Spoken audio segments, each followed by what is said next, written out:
सांगा आणि कुठल्या गाण्यातून अर्ज भरलाय, कुठल्या पार्टीतून?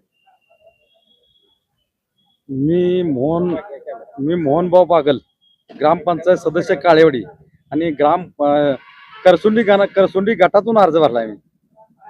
पंचायत समिती, जिल्हा परिषद कुठल्या पक्षातर्फे? पक्षाची मागणी केली भाजपला, पण मी ऑप्शन ठेवला त्याच्यामध्ये अपक्ष पण भरलाय. 2 अर्ज. पक्ष आणि अपक्ष.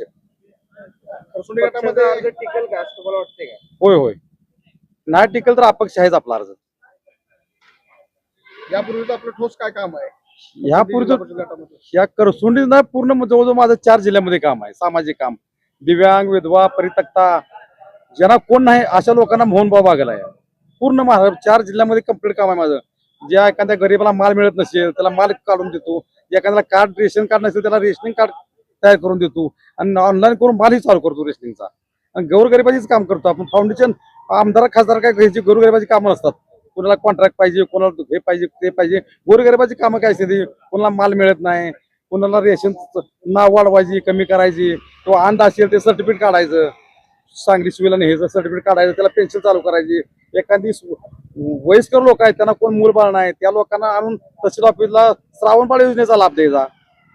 जिल्हा परिषदेचा अर्ज भरलाय, जिल्हा परिषद सदस्य पदाचा काय आव्हान आहे तुमच्याबरोबर? माझ्याकडून भरपूर आव्हान आहेत. मी करसुंडी गाणाचा चेहरा मोहरा बदलून जी करसुंडी गाणामध्ये जी गटामध्ये जी ही आहे अस्वच्छता, अस्वच्छताचा प्रकार एकदम टाकाटक करून देईन मी. गटारच्या सुविधा आहेत, पाण्याच्या आहेत, शौचालय आहेत. एखाद्या लांबून करसुंडी शेत म्हणजे कसा हे क्षेत्र आहे, तीर्थक्षेत्र आहे. त्या ठिकाणी समजा लांबून लोक असतात, एखाद्याला शौचालय जायचं आहे, टॉयलेटला जायचं आहे, त्या लोकांचा अत्यंत गंभीर प्रश्न आहे.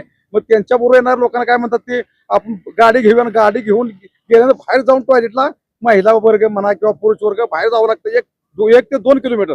मग ती व्यवस्था मी आपल्या जर समजा चुकून आपण निवडून आलो तर ती 100% पूर्ण करणार.